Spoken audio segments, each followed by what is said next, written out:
Chapter 24. Stick together! Stick together! A draconian cried out in common in harsh, raspy tones, setting the pace as hundreds of feet crashed down to the ground in rhythmic unison as they marched out along the wide dirt-packed road. The port city sinking behind them in the distance. Turf sucked in big breaths through his mouth to fill his lungs.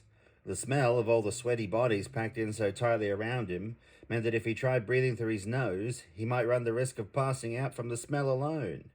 His throat was already dry with thirst and the dust being kicked up all around him, his calves rock hard and burning. Still, he kept moving forward, focusing on putting one foot in front of the other. Just the next step. He let his mind go blank and worried about nothing more than pressing his foot to the ground and lifting it back off again. Please, help yourself. You look like you're going to throw yourself at it.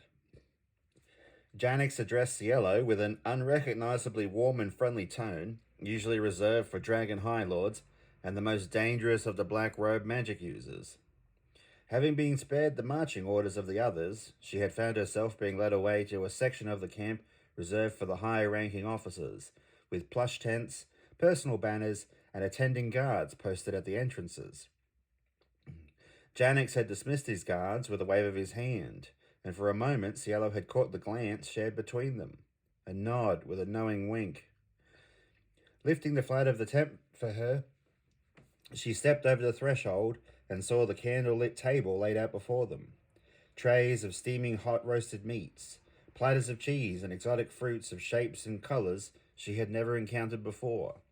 Metal pitchers beaded with condensation that ran down onto the tablecloth to soak into the fabric. Stepping forward, she placed her hands on either side of one. "It's cold," she remarked in a startled tone, unsure of how anything in this weather could be so cool to the touch. She turned to look at Janix, her expression asking for an explanation. Many things are possible for those who serve and please the Dragon Queen. Janix stepped forward smoothly, lifting the pitcher and pouring some of the contents into a goblet he offered to Cielo. She took it in her hands and lifted it cautiously to her lips. The cool liquid flowed over her tongue, the white wine sharp and crisp. She sucked in her cheeks, swallowing it down, her throat warming as a wave of relaxation rolled from her shoulders down her back. She looked up at him and couldn't think of anything to say. "You can really taste the flavor." He chuckled with amusement at what he might describe to her face as unique and charming phrasing. Holding out an open palm, he directed her to a place which had been set at the table. The smell of food reached her nose again, and her rumbling stomach needed no further prompting. Snatching up a knife and fork, she set to the task at hand, pinning the slices of meat to her plate with her fork before raking her knife across to cut them into bite-sized pieces. She crammed forkfuls of steaming meat, doused in generous amounts of gravy into her mouth, chewing and slurping as excess gravy always somehow managed to escape and run down the corners of her mouth to be wiped away with the backs of her palms. Janix was used to the life of a soldier, and seeing the men acting little better than farm animals at the trough when their meals were ready, but Cielo's dining habits gave him pause to stop and watch. "Drink it while it's still cold." He pushed her goblet across the table to her, if only to get her to pause for a minute from her gorging. Bringing the goblet to her lips, she swallowed a sip at first, before emptying the remainder in a long pull that left her feeling lightheaded. Slouching back in her high chair, she rested her hands over her stomach and closed her eyes, letting the warm feeling of the wine wash over her as her belly tried to make room for what felt like half a suckling pig. "A break. When do we get a break?" The man next to Turf panted as he tried to keep in lockstep with the others. They were already a couple of hours into their march, the sun having set on the horizon, and they were still on the move for a destination unknown, sweating profusely despite the rapidly cooling night air. The man was answered by insults hurled by those around him. They were all in pain, joints aching, throats drier than they had ever thought they could be. "Just focus on the next step," was the mantra that Turf kept repeating to himself. He felt just as bad as every man around him, but he refused to let it show, taking pride in it. feeding off it to fuel himself. He sneered at the complaining man before looking forward, squaring his shoulders and sucking in a big breath like he was about to start marching, and none of this had already happened. A young woman like you is not safe out there in the company of those animals. Cielo startled at Janix's words, having already started to drift off. She sat bolt upright, wiping at her face. Rank has its privileges. Take this tent, for example. Janix waved his hand around the space in a sweeping gesture. Good food, good company, and bedding, better than the cold, hard ground, waiting for the recruits upon their return. The hackles raised on the back of her neck as a wave of fear washed over her. The way he had referred to the bedding. Looking over, she noticed the spacious expanse of furs and silks that would have otherwise been so appealing to dive into and roll around. Her bow and arrows had been left near the entrance when they walked in. No daggers hung from her belt or remained hidden in her boots.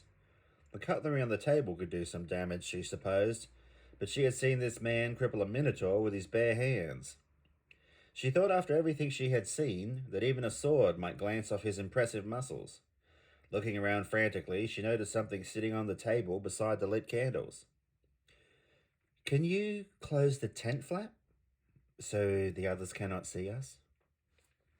His eyes flared with hungry lust as he realized his quarry would not resist his advances. Cheeks flushing hot and loins burning, he hurried over to the tent flap, turning his back on her.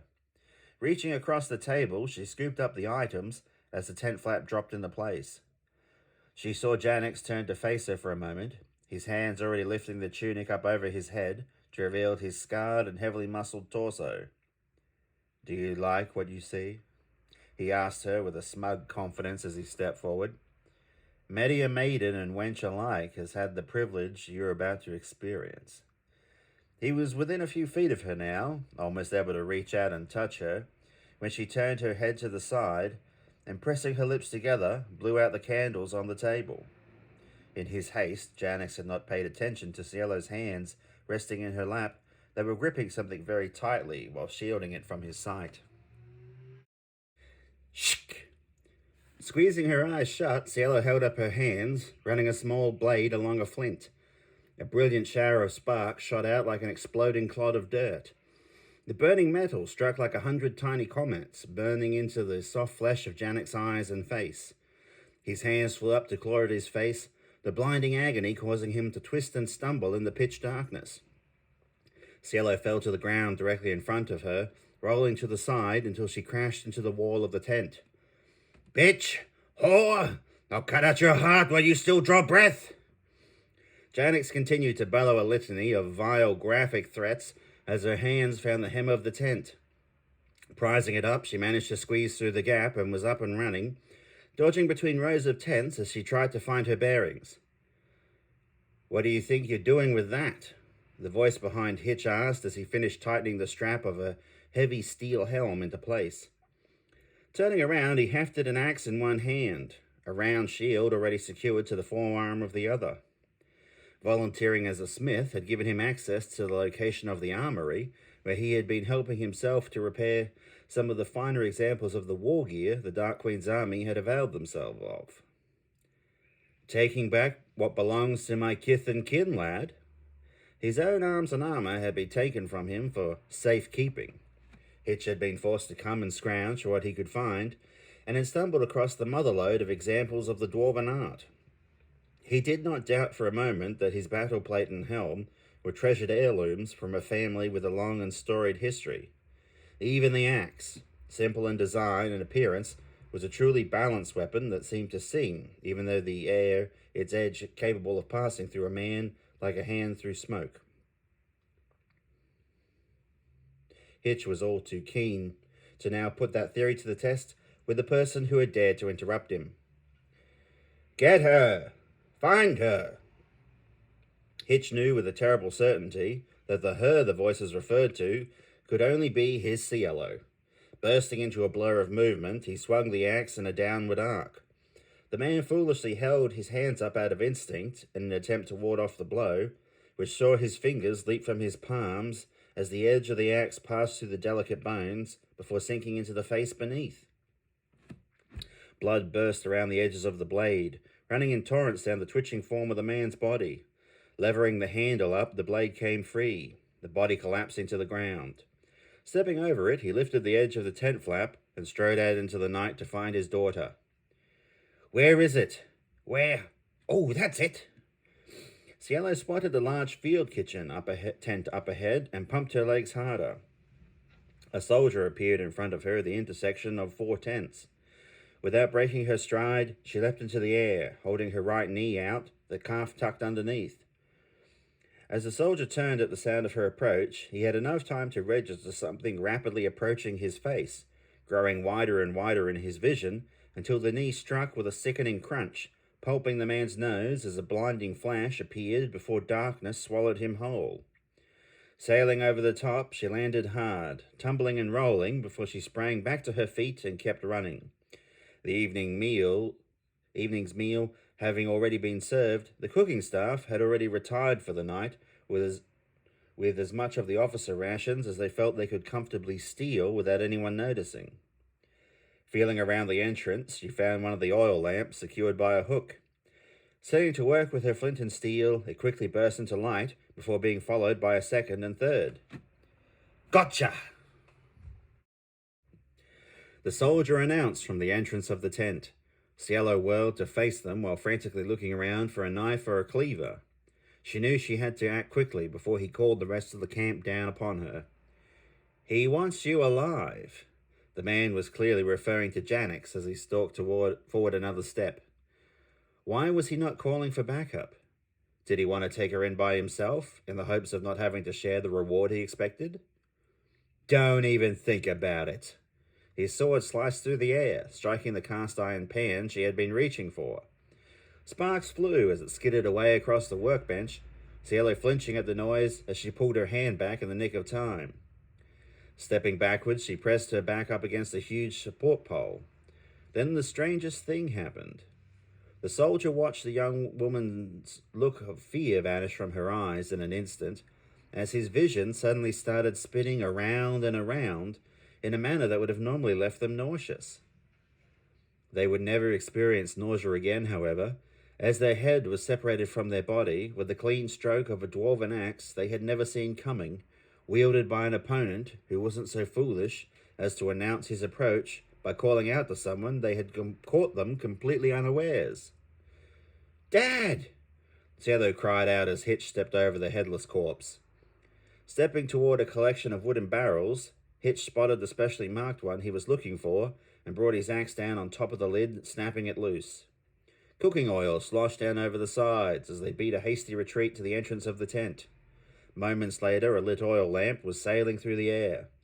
They did not stay to see the ignition as the glass housing, the flaming wick, shattered, touching off the cooking oil in a volcanic explosion that sent burning oil geysering up into the roof of the tent. The two remaining lamps were pitched at random out into the camp to land on random tents, quickly engulfing them and whatever unfortunate individual that was inside. "Get in here!" Hitch grabbed Cielo by the wrist, dragging her into a tent chosen at random. Leaping into the darkness, they crashed down onto the hard-packed dirt. Looking around, they quickly realized they were all alone. "What are we doing?" Cielo tried to ask before Hitch silenced her with an upheld palm. They lay there breathing hard as the camp erupted around them, the surrounding tents emptying out as the soldiers rushed toward the raging inferno. Silhouettes stormed past, voices raised in confusion as questions are shouted by the rank and file and orders roared by the officers as they struggled to mount some kind of response. Flammable materials are dragged clear of the blaze, shovels are issued, and soon clumps of dirt are flying through the air to try and smother flames that seem to burn with an unnatural hunger. Men fall back, overcome by the smoke, unable to endure the blistering heat as the firefighting efforts are taken in turns. As the heat intensifies, other barrels of cooking oil expand until the seams give way, fresh fuel bursting and spraying in all directions as it catches and ignites. In amongst all this chaos and confusion, with all eyes turned toward the fire, no one noticed the two figures step out from a tent among a field of identical ones and make their way to the nearest gate, now left unmanned.